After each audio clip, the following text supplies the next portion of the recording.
Mas pernah nggak ada waktu ada laka bus keluarga korban untuk perusahaan dulu? Pasti, bukan pernah, tapi pasti ada tuntutan.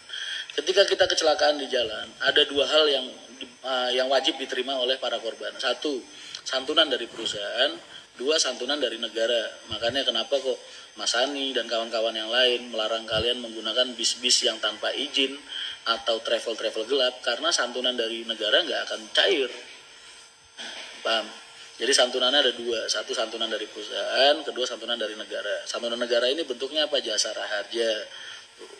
Makanya ada beberapa kasus PO bis yang dianggap nggak bertanggung jawab, ya, nakal, dia cuma menjadikan jasa raharja sebagai bentuk santunan kepada korban. Padahal beda mas, santunan jasa raharja, santunan negara sama santunan perusahaan ini dua hal yang berbeda. Jangan dianggap jasa raharja cair terus perusahaan nggak mau ngasih sama sekali. Nah ini perusahaan-perusahaan kayak gini biasanya nggak mau bertanggung jawab namanya. Ini perusahaan nggak bonafit ini. Paham ya?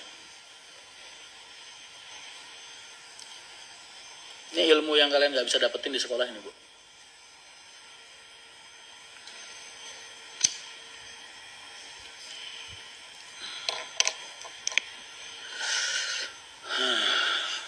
Apalagi nanya apa lagi?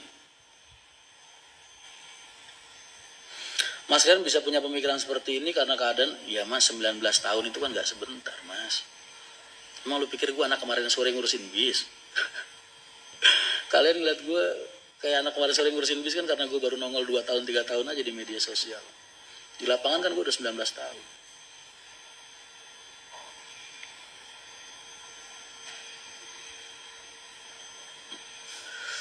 Di terminal dari kecil, ya kan?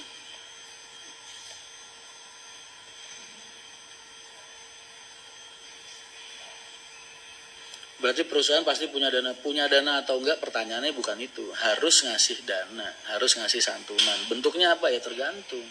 Karena nih ada lagi perusahaan yang modelnya kayak gini. Hukum ketika ada kecelakaan di jalan itu bisa terselesaikan dengan baik, entah sebelum meja pengadilan maupun di dalam meja pengadilan kalau ada surat pernyataan damai dari pihak keluarga korban. Inilah kenapa santunan dari perusahaan berperan. Karena apa? Biasanya pihak keluarga korban itu pasti nuntut.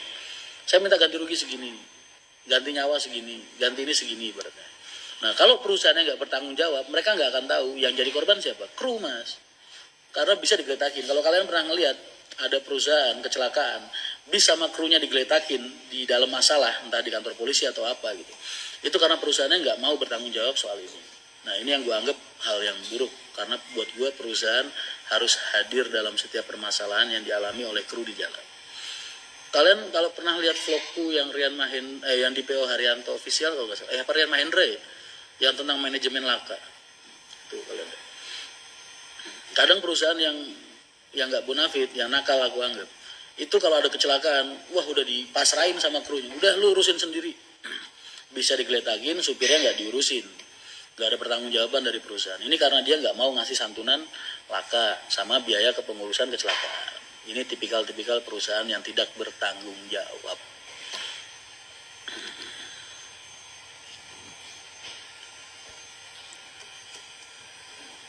Jadi harusnya perusahaan pasti ngurusin. Yang dikejar pertama kali apa? Surat pernyataan damai dari pihak keluarga korban. Dan surat ini hanya akan ditandatangani oleh keluarga korban kalau perusahaan mau menyanggupi tuntutan mereka. Tuntutan itu nggak harus uang mas. Gue pernah ada kejadian kecelakaan, tuntutan biayain tahlilan selama 40 hari, itu juga pernah ada.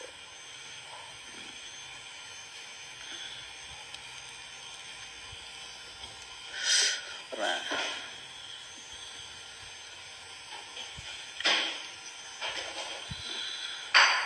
Ya kalau perusahaannya nggak mau rugi, ya karena emang perusahaannya udah rugi ya mungkin ya mikirin. Mereka kadang suka ngejeblosin krunya ke penjara. Jadi banyak kru-kru yang kecelakaan itu sampai berbulan-bulan terkatung-katung. Kadang ada yang di sel segala macam. Kayak gitu loh.